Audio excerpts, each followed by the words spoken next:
Hi, everyone. It is so nice to see all of you. Please open up your cameras and write, if you can, where you're from so we can all say hello to each other and see faces.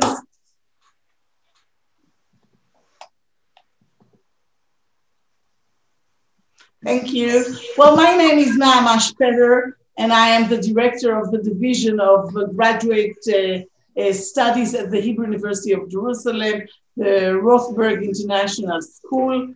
I'm happy to open the virtual open day in the MA Archaeology in the Land of the Bible, which takes place in Jerusalem, Israel, the land of the Bible.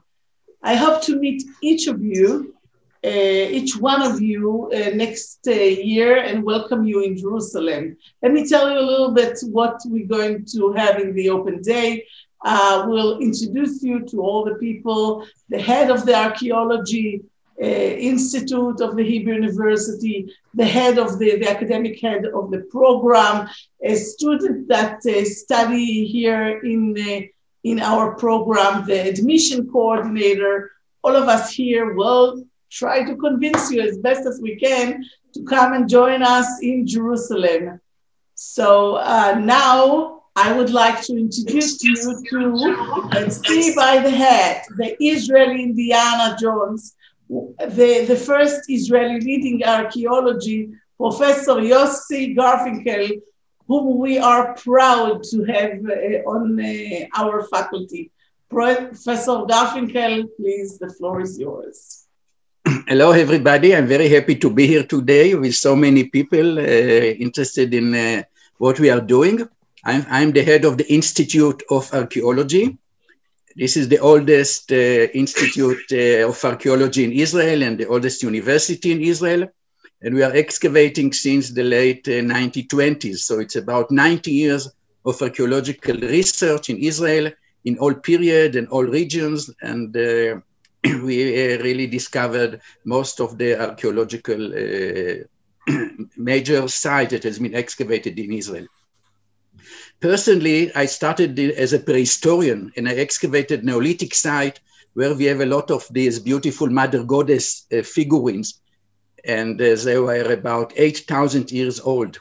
And some of them are now on exhibit in the Metropolitan Museum of Art in New York. But about 11 years ago, 2007, I started excavating a site called Khir Bet Kayafa, a small site in near the valley of Elah. And this was really a huge discovery. But in order to understand it, why it's so important, you should know that there is a horrible debate in archaeology about the historicity of the biblical text. Okay, King David, historical figure or mythological figure? Solomon, did Solomon build a temple in Jerusalem? And so on and so forth. Many people argue that these are all fairy tales and the Bible was written only by the Hashmonean and there is no historical data at all in the biblical tradition. And what's happened in our excavation in Khir Bet Kayafa, that we discovered a city from the time of King David. And this was the first time that we have a level in the archaeology of Israel that was dated exactly to 1000 BC, the time of King David. And the Valley of Elah is exactly the location where David and Goliath met each other. So it was an unbelievable combination of history and biblical tradition and mythological tradition. Everything came together and the whole world became crazy. We have a full page in the New York Times. National Geographic wrote about it. CNN, BBC, everybody in the world kept on writing about our discoveries at Khir Bet Kayafa. And people ask me, who do such wonderful PR for you? And I said, King David. You know, when you have King David, you don't need PR relations. But today, I want to give you a short academic presentation. And I decided to take something from the Canaanite era. So this is 200 years before David. It's about one object, but one object will demonstrate to you how archaeologists are working. So let's see if I'm able to, yeah, I think it's working, the PowerPoint. Good. So this is the site of Lachish. Lachish was a very important Canaanite site and later also the major city of the Kingdom of Judah in the lowland. Like today we have Jerusalem and Tel Aviv. So in antiquity, you have Jerusalem and Lachish. Okay, so Lachish is like Tel Aviv. And here we discover this object. You can see it here, how it was found. Just like this, we excavate the sediment here with a trowel like this, okay, Marshalltown, and we discover this object. A mysterious metal object was found. What is it? So now you can see after cleaning, it's not just a metal object. You can see some incisions on it. And you can see 2 photographs of each side. And here is a technical drawing that show you there is even some pattern which was incised on it, some circle and diagonal lines and even dots. 73 dots were put on this object. By the way, we don't understand this pattern. If anybody of you has an idea what is it, we can write a scientific article about it. So we have this object, and the question is now how to decipher it. What is meaning, function, and so on. And what are the tools that we have, scientific tools? We have 2 things. We have contextual analysis and iconographic analysis. The context, it means where it was found, and iconography, if we have something that depicting object like this, and then together we can put all these things and create the real picture. So where it was found, I didn't show you, but here you see here a Canaanite temple. It was found inside a Canaanite temple. The temple has 2 towers in front and 2 pillars before the entrance, like the 2 pillars in the Temple of Solomon. And when you enter into the temple, this was found in the far edge. The far edge is the Holy of Holies of the temple. Okay, so this object was found in the Holy of Holies of a temple. Here it is, you can see the line, people entering or looking through the window, and far at the far edge, opposite the door, this is the location where the object was found. So this is the contextual analysis, and we know that this is something cultic because it was found in a temple. Now I'm taking the second aspect, which is iconographic analysis. And here it was lucky that I remember that in Canaanite temple in Megiddo, this statue was found. Today it is on exhibit in the Oriental Institute at the University of Chicago. If you're living in Chicago or nearby, you can go to the Institute of Archaeology. They have a beautiful museum, and in one of the galleries, you can see this object. The Oriental Institute excavated at Megiddo in the 1920s and 1930s during the Mandat period in Israel when the British ruled here. And they have this large excavation, and some of the nice objects that they uncovered were taken to Chicago. So what do we have here? This is a small statue, a small statue. So we're calling it figurine. It's a seated god, and it's 27 centimeter tall. And you see an elongated head, a head or something. And look what he's holding in his left hand, an object which is exactly like our object. Here's a closed up, and in all the publications, there was only a photograph of the sitting god attract all the attention, and nobody cared about the object he's holding in his hand. But I has deep interest in it. Oh, I don't know how to reverse. Anyhow, what happened that I wrote a letter or email to the Oriental Institute, and I said, look, I have a special interest in the object that this figurine holding, and I paid $100, and they took a photographer of the Institute, and he makes special photograph for me, and look what we have. You see here the Megiddo object, and you see here the Lachish object, and you can see that they are very similar. Both of them has the same shape. So both of them has also pattern. The pattern is similar, circle and diagonal line, and also dots around it. So this object for Megiddo telling us that what we have, as a matter of fact, is a remnant of a statue of a god. In Lachish, a real statue, which was maybe 1.60 or 1.70 sitting in the Holy of Holies in the temple, and he hold the object that we found. And in Lachish, we have a miniature example of the same statue and the same object. So this was amazing. What seems to be just nothing or just a small piece of metal became one of the most important discovery made about Canaanite cult, because it is a remnant of a real statue, of life-size Canaanite statue that was found at Lachish. Okay, so Lachish, the remnant of a life-size statue of a god that stood in the Holy of Holies of the temple. Now, based on the proportion, I said that the item in Megiddo, if you measure the small object that is held by the Megiddo figurine, it's 2 centimeters. And our object is 12 centimeters.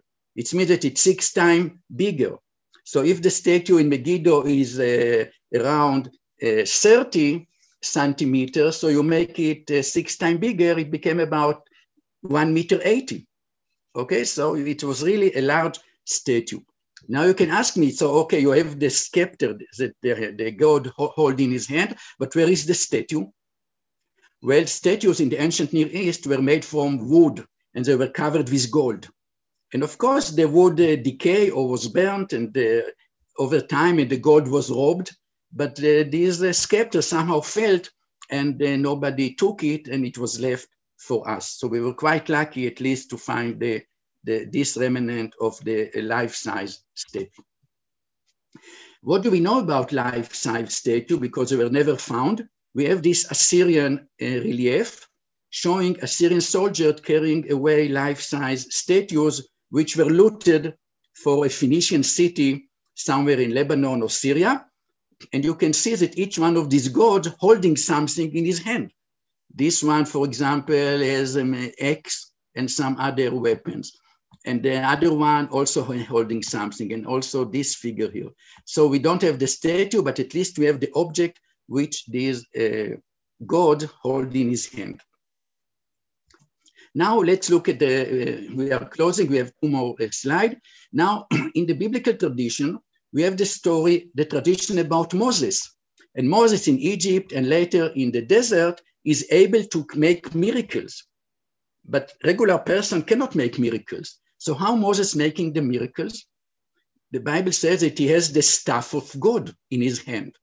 So if you look here, when people today making a drawing, imaginary drawing of Moses, what he's holding in his hand, he has like an Arabic shepherd, okay? He has a wooden stick. But when people heard this tradition about Moses, what was in their imagination? They didn't think about a simple stuff like this. They were thinking about what we found in Lachish. So you see, I corrected the picture and I added the staff, the scepter of God, which we found in Lachish. I put it here in the end of Moses. And here I corrected another famous Renaissance picture of Moses bringing water out of the rock.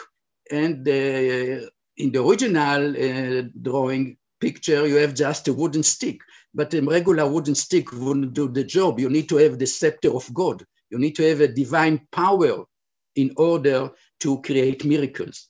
And we were lucky to find such a divine scepter or divine staff, which was never found or was never recognized before in archaeology. So this was just a short presentation about how we as archaeologists are working to find object, or how we interpreting object that we are uncovering in our excavations. We need to look at the context and we need to find parallels. Sometimes it's other object or sometimes iconographic, that helping us to have better understanding of the past. So this is my short presentation for today. I hope that all of you will join us in the future to study with us and to excavate with us. And each one of you will find enormous important object like the one I presented to you. And now I will ask Naama to give us the second presentation today. Welcome everyone. Thank you for joining us.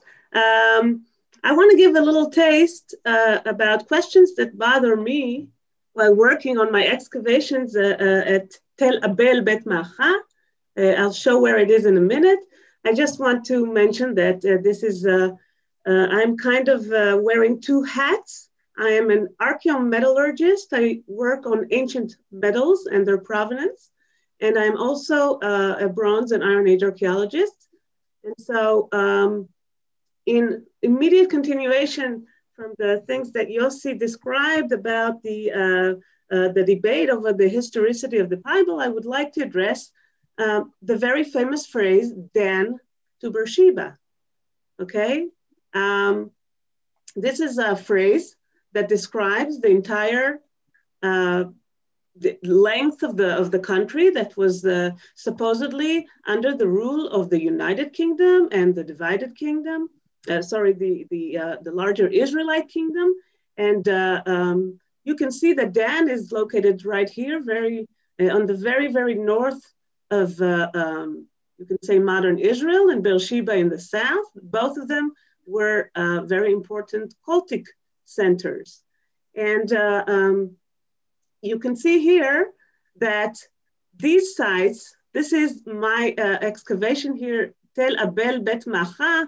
Tel Dan is very close by. And you can see that today this region is a border region that lies on the very north of Israel, right south of the border with Lebanon. And Syria is right here, right up here. You see here Damascus. And it was the very same situation was 3,000 years ago, where this region of Dan and Abel Bet Maacha was a border region that was lying between Phoenicia on the coast of Lebanon and north of Israel, and the Aramean sphere here in Syria, and the Israelite kingdom, whose core was here in the Jezreel Valley, but extended until where exactly? And so we know that the area was an area of dispute because we have the famous Tel Dan inscription that describes how Hazael conquered the region and took it back from the Israelites who took it from his so-called father. He didn't have a father.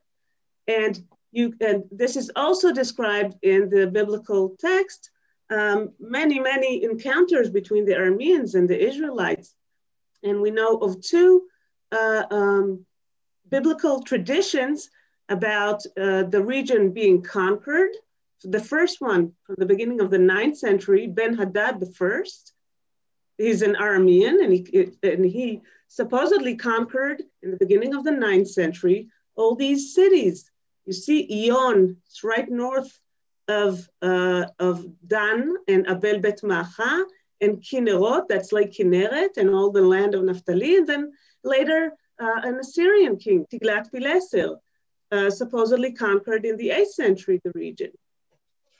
And so this has major implications on the question of the extent of the Israelite kingdom, because as Yossi described, the attitude towards the biblical text is kind of a spectrum. Some people are, on one side of the spectrum, taking the Bible as is, literally word by word, every story is historical. And then there are the people who are really on the very other end, and they say that these stories were written years, like centuries after the actual events, and they do not describe history at all. And this is an example can be given on the extent of the Israelite kingdom. According to Israel Finkelstein of Tel Aviv University, the Israelite kingdom, you can see here, never extended at the time of the so-called United Monarchy to include all these northern sites. And you can see that he speculates that during the time of the Omerides in the 9th century is the only time where you can see that Chatzor was included in the area of the Israelite kingdom. This was during the 9th century, and still you see Dan is out. Abel Bet Maacha is not part of the Israelite kingdom. And then during the 8th century, during the time of Jeroboam II, which was the golden age of Israel, then only then these sites in this region came into control. And one proof that he provides is these buildings that include these casement walls. These are structures that are kind of these two parallel lines with it's made out of rooms, lines of rooms. And you can see this is the plan of Chatzor. So for him, Chatzor and Haradir and Harashim and all these sites include this type of architecture, and therefore these delineate the northern edge of the Israelite kingdom. Now, Abel Bet Maacha was never excavated before, and Tel Dan, which was excavated, and a cultic precinct was definitely found there. But as I said, there is a debate about its date and who built it. And so Tel Dan was never published and Abel Bet Maacha was never excavated. So we decided to move on to Abel Bet Maacha and excavate there and see how it relates to the kingdoms around it. Does it belong to the Aramean realm? Or maybe it's Israelite? When is it Israelite? You can see that it's very close to the Phoenician coast, Damascus, Chatzor. And we started excavating, and where and behold, we found a casemate citadel. And when is this casemate citadel, when was it built? Was it built by the Omrides? No, it was built much earlier. Based on carbon-14 dating, this citadel was built in the late 10th century. And so this is now a big question. How does this relate to the northern border of the Israelite kingdom as illustrated by the low chronology? And we understand that you can ask when buildings were built, but people that live in border regions are not necessarily culturally, they could be diverse, and identity is a very complex question. And they might be part of the Israelite kingdom, and they might be just paying their taxes there, but they feel like they're, identified with Phoenicians, or maybe they pay their taxes to an Aramean king, but they feel like they're Israelites. So we're asking, who are you? Abel Bet Maachites, and how do you identify yourselves? And how do others see you? Who do you pay your taxes to? What do you believe in? Do you believe in the God of Israel? What do you eat? How do you cook? These questions are very specific to the identity of individuals. And so we look at the finds that were found in this citadel and in other areas of the Tel. And we look at the pottery and exquisite finds and this beautiful pendant with a Phoenician boat. This is a Phoenician vessel. And this is a very famous faïence head and another handle and this beautiful figurine. And we know this figurine from the area of the Israelite kingdom, but we also know it from the Aramean realm. And you can see here, this is what we call red slipped and hand burnished pottery, which is very characteristic of the Israelite kingdom, but it can also be found elsewhere. And we can see the food, the lentils, the fava beans, and the cooking pots. And they have important information about these people. And perhaps most important is this very short inscription reading, Le Benayo, belonging to Benayo. This jar containing wine belonged to a person named Benayo. It's written in Hebrew, and the name ends in a theophoric ending with the name of the Israelite God. So are they Israelite? I leave this question with you. I'll just end by showing you this wonderful figurine head made of faience, which is a form of ancient glass. It was found in the room within this citadel. And this citadel was existing until the end of the 9th century. We actually do not have the 8th century at all. And you can see how this person, because of its face, its wonderful craftsmanship, made news all over the world. And he was just waiting there, facing up to be discovered. And is it a coincidence that this guy with the beard, visiting just for a couple of hours in the excavations, was the one to uncover it? And so we're still contemplating on how to understand this guy, but we can say that any specialist that you show him to will say, you know, if he's investigating the Assyrian art, he will say, oh, this guy is Assyrian. If you show it to an Egyptologist, oh, definitely Egyptian tradition of how to display Semites. And if you show it to a Phoenician specialist, definitely technologically it's Phoenician. So I leave you with all these questions, and I invite you to join us in our program, Archaeology in the Land of the Bible, which aims to do exactly what we have tried to show in these short lectures.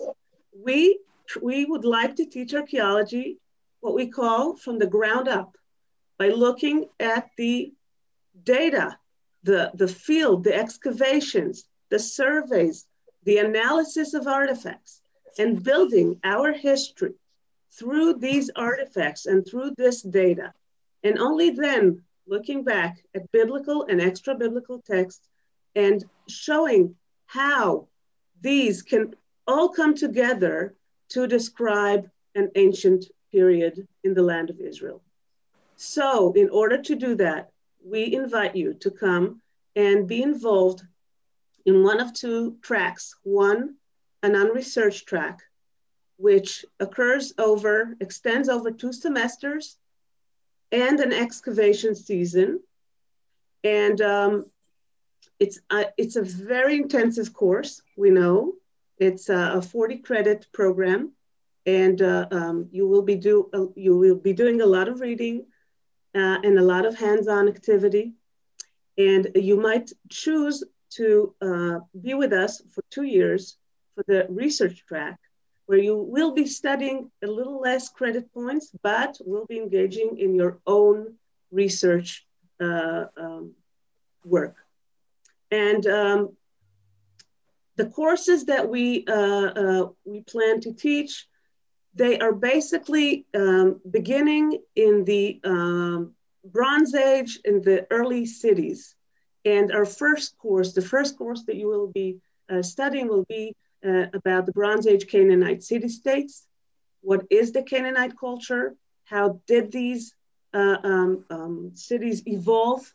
What is the geopolitical situation, the relationships with Egypt, with Mesopotamia? This will be a first course. Another course will be taught. I teach this course, Bronze Age Canaanite city-states. Professor Yossi Garfinkel teaches Iron Age kingdoms, which is everything to do with the Israelite, the Judean kingdom, Moab, Aram, Edom, etc.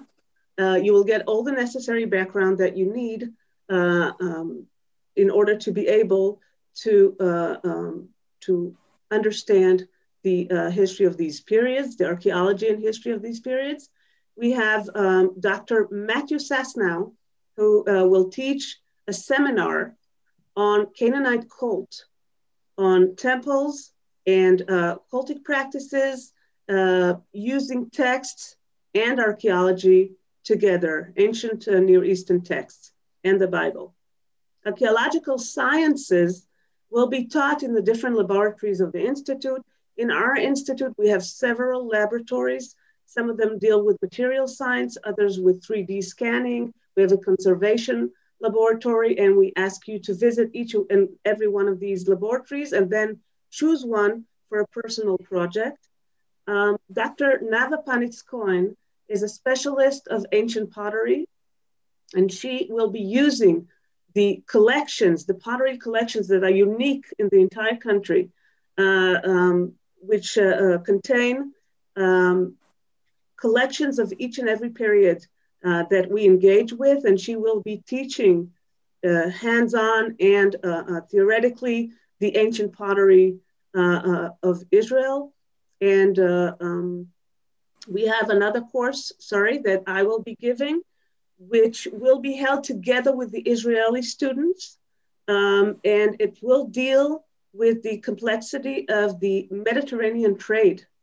With the second millennium brought with it, of course, second millennium BC brought with it the beginning of writing and extensive seafaring. And this seafaring opened up the Near East to the entire Mediterranean region. And so I will be discussing this type of commerce together with you guys to reconstruct these very diverse trade networks. Doron Ben-Ami, Dr. Doron Ben-Ami is an archaeologist of the Israel Antiquities Authority. He will be teaching a course in the topics of the archaeology of Jerusalem together with tours. It's, we are walking distance from the old city and from the major archaeological sites there. And we will have several ancient languages that you will be able to take, including Middle Egyptian hieroglyphs and Sumerian. And these are only part of the courses that we intend to teach next year. Some of the credit points will go towards excavation, which will include preparing for the excavation, learning field methods, and then submitting a field report. And we, of course, will guide you through it. And this will be considered for 4 credit points. And throughout the year, excursions will be held on Thursdays. We will clear this day from studies, and you will be out there going to visit archaeological sites and museums, and of course, studying towards these excursions and summing up what you have learned. And these also will be included in the credit program. And so, as I said, a lot of hands-on, a lot of outside activities, excavations, surveys, study collections, analytical laboratories, internships. We have, for each excavation, we have a wide team, an excavation team. And I'm hoping that at least some of you can get involved in the work of those teams. And I also invite you to visit our very special library, which is a unique library, very ancient here in the Institute of Archaeology, which will be open for you to study in. And now I would like to invite our very own Daniel Finn, who is the student that started this year to take this program. Daniel, can you tell us a little bit about how things are for you here in Jerusalem? Yeah, absolutely. Thanks, Naama. Hi, everyone. I am Danny, and unfortunately, I don't have a presentation for you, but I have the next best thing, and that's my own story. So if you'll bear with me. So currently, I've just completed my first semester here at the university in Jerusalem, and I'm on the research track. I'm working with Naama, and my interest is in the late Bronze Age and applying archaeometric techniques to look at the movements of goods and to look at some of the dynamics of these. My story begins in somewhat of a distant place, and it's actually where the Marshalltown Trowel was created in Iowa. And I grew up there. I went to school at Drake University, if any of you are from the Midwest. If not, it's okay. And I majored in economics. And after I graduated, I came to Israel. I have Jewish roots, and I wanted to spend some time in Israel. And I was fortunate enough to work at a venture capital fund here and also consult with some startups. I returned to the US and I worked at a bank in New York City. And after a period of time, I really felt as if I wanted to do something else. I wanted a different direction. And that's where I turned to a kind of a more familiar place. So growing up, I was lucky enough that both my parents are archaeologists, and they work in the Midwest, specifically in Iowa, Minnesota, and Wisconsin. And when I left New York, my mom needed help with some statistics research on some radiocarbon dates, some dating work that they were doing. And I felt the bug, I got bitten.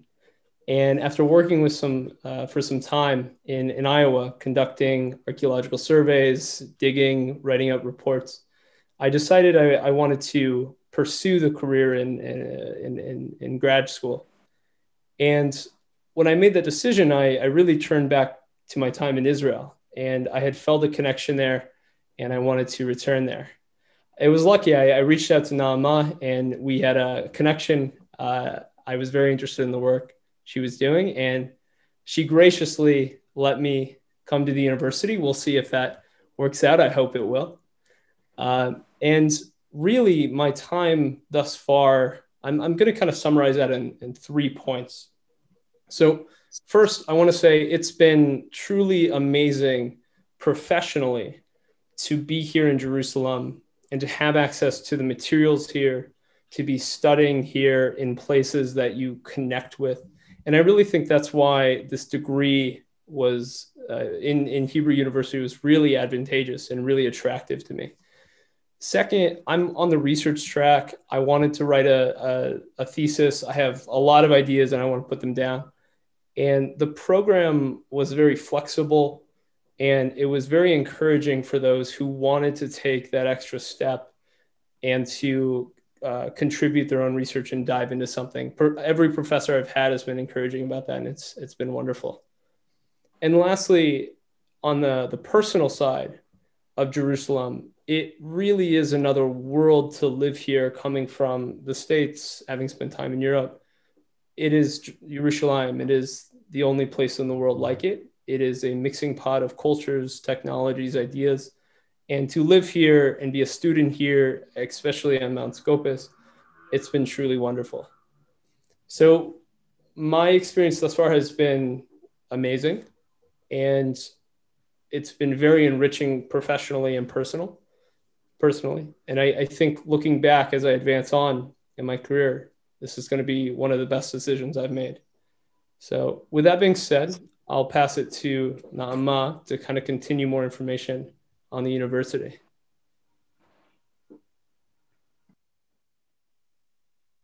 So I think it's Amy now. Yeah. It's the other Naama. Right. So I just want to call Miss Amy Sarusi. She is the admission coordinator of this program. Amy, the floor is yours. Hi, everyone. So thank you again for joining. So I'm going to do a screen share. I'm going to do a very brief presentation about the administrative side of the program and the admissions process, and then we're going to go into some questions and answers. So just some general information. So we've already heard that the program is, you have the different length options based on whether you're doing a research track or not. The tuition for the regular program is $10,550. Okay, and that in addition to that, there's $1,570, which is a mandatory sum for excavations and field trips. It includes the cost of staying over and everything that will need to be covered during that time. We have a number of scholarships based on both merit and need-based. I think my email is going to be posted in the chat. I'll post it in a minute, and you guys are all welcome to be in touch with me directly for more information about the scholarships. How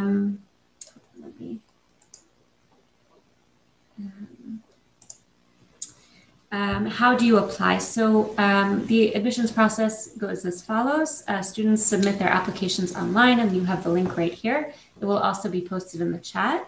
And in addition to the application form itself, there are a number of documents that we need as well. So students, what are the admissions requirements? Students need to have a bachelor's degree from an accredited university with a minimum GPA of 3.2. That's on the US scale out of 4. It's roughly equivalent to a B or around an 82 out of 100. And we ask that in addition to your application form, students need to submit transcripts from and possibly diplomas from your universities, be in touch with me. If you're not sure if your degree is accredited or not, if you're not sure if your GPA meets our requirements, you're all welcome to send me a personal email, and I'd be happy to evaluate your transcripts one by one. We also need a CV and a statement of purpose. This is how you can introduce yourself to us. We can get an idea of what you've done and what you're interested in. 2 academic recommendations. In addition, I see that many of you are from the US, so this is not going to be relevant, but students need a TOEFL score, which is an English proficiency exam with a score of 80 or above, or an IELTS score of 6 or above. If students from outside the US, if you're interested in exploring the possibility of being exempt from this requirement, again, be in touch with me. The application deadline is July 5th, 2021. Oh, that's a mistake. Okay, a little bit about campus life and housing. So in addition to all of the academic aspects of this program and the admissions process, a little bit about campus life. So we're located on the Mount Scopus campus, and a 5-minute walk away from our campus, we have something called the Student Village. So this is basically our dormitories. Just to give you an idea of what you can expect, this is basically what it looks like. Students live in apartments where each student has his or her own private bedroom with a shared kitchen, living room, and bathroom. Again, it's close to campus. It's not included in the tuition fee. It includes utilities, which is convenient for students who are coming to Israel and are not familiar with, that kind of thing. Just generally about the campus life. So we have a graduate community coordinator on staff, and he's here to sort of put together lectures and events and field trips for students, which obviously are going to be participating in those kinds of things through the Institute of Archaeology, but also to acquaint you with students who are studying in our other MA programs, international researchers. And we have about 250 international graduate students in our different programs at any given year. So, it's also worth it to participate in the community life and campus life. So that's more or less, very, very quickly in a nutshell, the administrative admissions process and campus life. We're now going to go into questions and answers. So I think that the way we'll do it is I'm going to look through, you guys are all welcome to post your questions in the chat. And then I'm happy to go through one by one to answer any questions you have. If it's a question for me about the administrative aspect, or to Dr. Yahalom or Professor Garfinkel, to Danny Finn. Amy, Lena had a question. Sure. Okay. She was wondering if there's a lot of interaction with the Institute of Archaeology, or is it just for the Rothberg School? I'll be happy to answer this. The only thing that separates the Rothberg students from the Israeli students is basically the complementary courses, because you need the background that the Israeli students already had in their first degree. Then these courses, the background courses, will be held in Rothberg, especially for you, but by the professors of the Institute of Archaeology. A lot of the courses will be given within the Institute of Archaeology together with the Israeli students. Some of these courses will be given in English, and our students will have to deal with it, and they would love to do it because they would love to encounter with you people. It will be great. And so some of the courses will be held in English in the Rothberg School, and some of them will be held in the Institute of Archaeology, in the laboratories, in the classroom, together with the Israeli students. Also the tours themselves. You will not be going on your own separate bus. We're hoping that these excursions will take place together with the Israeli students, but we will have one of our advanced students who will speak English and take a group of you guys to kind of show you around in English. And so we are hoping to really combine the Rothberg School students with the Israeli students and with, as I said, with our excavation teams. Amy, there's a lot of questions regarding housing costs and if you're married, and maybe Danny can tell a bit about it. Maybe he has friends that live in the student village, stuff like that. Sure. Okay, so let's go through them. So somebody is asking how much is housing. So housing for the 3-semester track, the non-thesis track is $7,460. I'll write that in the chat. We'll do it, don't worry. Okay, so $7,460. That's for the 3 semesters. This is for a singles house. Yeah. Amy, it's 2 semesters and the excavation is something else. So it's 2 semesters. Exactly. So if for students because depending on the different tracks, you can also be in touch with us. It's better, we can give you a better, an exact amount. But I just want to point out that is the cost for a student who's coming alone. Students who are asking to be in married housing, I see somebody is asking, that's a little bit different. So that I recommend that you be in touch with me independently, and I will let you know. Okay, so students are asking, what is the monthly cost of apartments? So apartments are actually paid in advance. It's a yearly cost. Students who are interested in looking into the possibility of paying it by month, again, you need to be in touch with us. Danny, can you tell us a bit about the students living in the student village, who you've met, diversity? Yeah, I mean, people are great. They're from all over, a lot of Americans, individuals from Europe and South America, Eastern Asia. And it's been one of, there's people who Israelis who have just gotten out of the army, to people in kind of their later 20s, even 30s. There is options on the Kfar student team, the student village, for different versions of the apartment. So there's a lot of flexibility in the arrangement, and the people are great from my experience. Okay, great. Thank you. So we'll do one more question about housing, and then students are asking other questions. Here I see Naama, Dr. Yalom, I think this is for you. Somebody is asking, what will be the prospects after completing this MA? Can we work in IAA as an Indian citizen? Do you want to answer that? And also there are questions about alumni and work. In which fields could they find work? IAA meaning the Israel Antiquities Authority? Is that the question? So. I think that's okay. The question. The Israel Antiquities Authority requires certain courses that are professional courses. So some of the courses that you're taking, such as ancient pottery and languages, they go towards the requirements of the Israel Antiquities Authority, but some of the courses do not. So this is something to ask me in private, and I can explain exactly what you need to do in order to be able to later practice archaeology in Israel. Thank you. Somebody is asking students, hold on, I'm looking through the chat.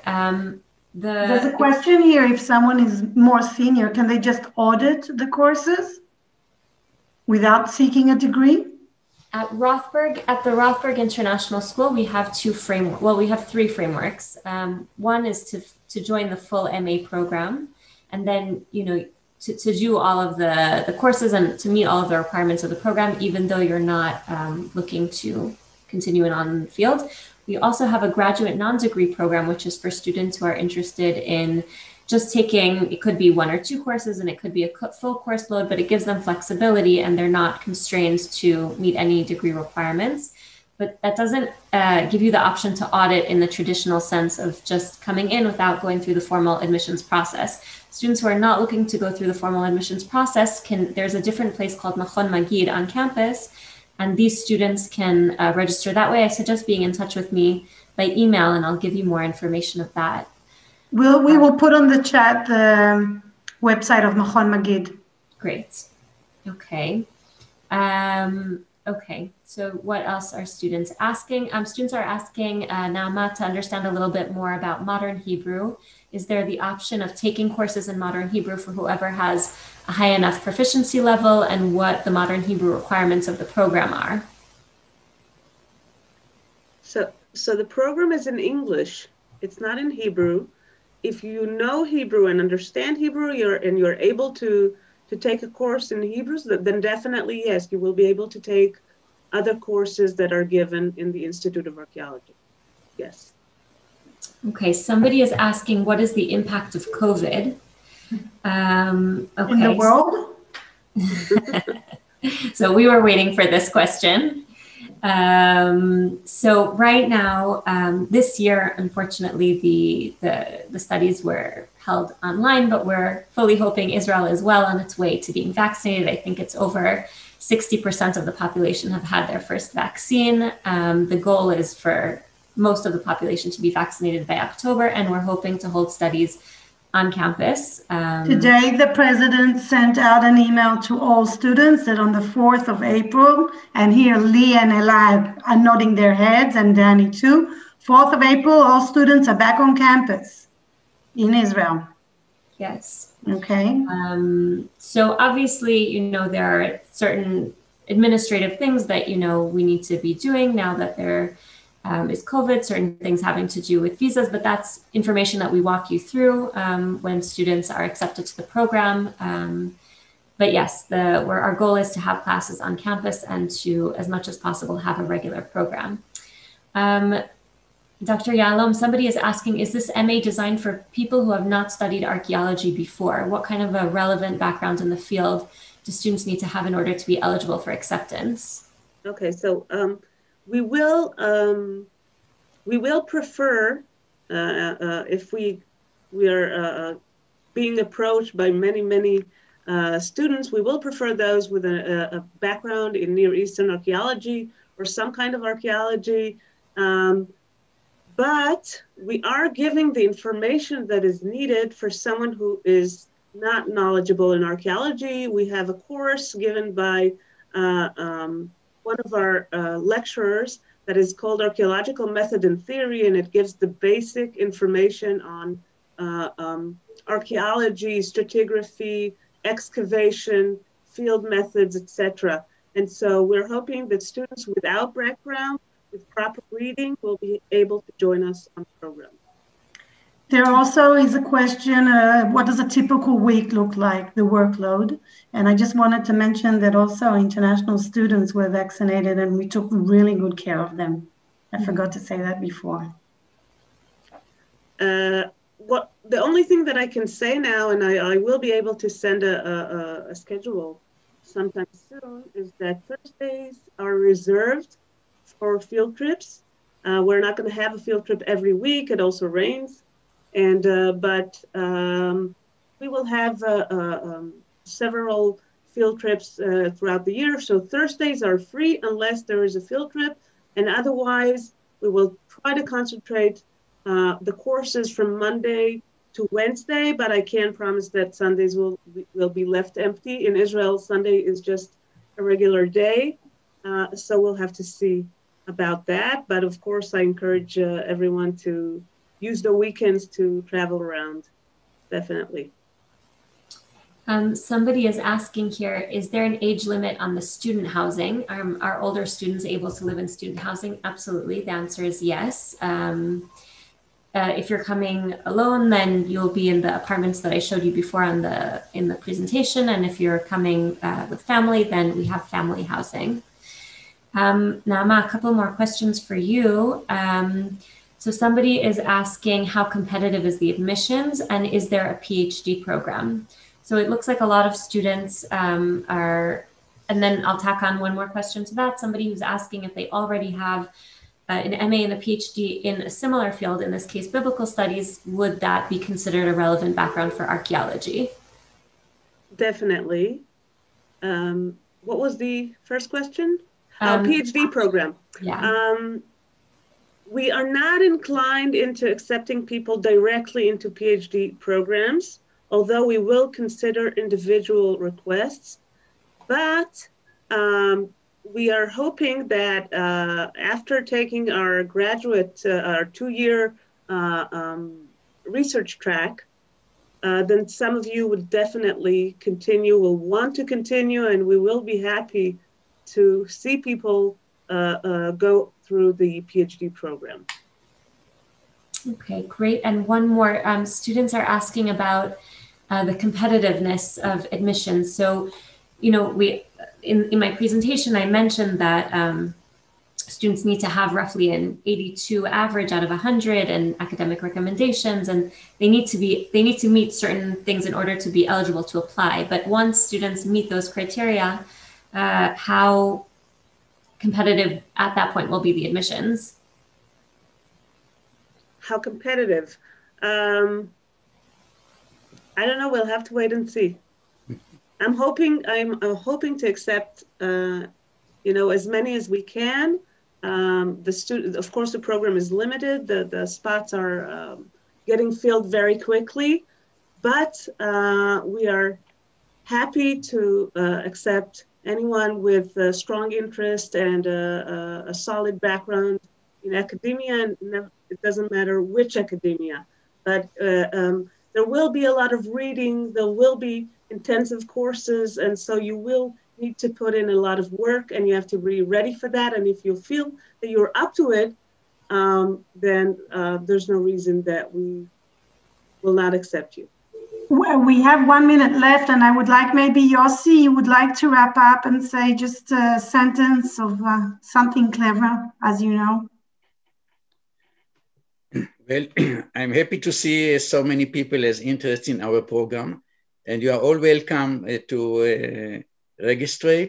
And about the competitive aspect, Naama usually doing a Zoom interview with people, and she's trying to understand if the people fit into the program, if they're able to participate in English, and so on and so forth. So I hope that most of you will ask Naama to have an interview like this, and then you'll know if what's going on specifically with your situation.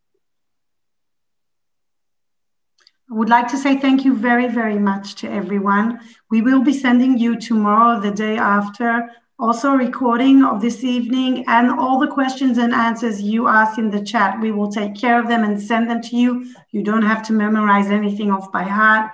Danny, thank you so much for staying with us. And you guys, I've been looking at your faces all evening, all these visitors, and you've warmed my heart. And we hope to see you here next year in Jerusalem. Keep safe, have an amazing evening, and Shana Haba B'Yerushalayim Habnuya. Thank you very much. Bye. Thank you. Bye-bye.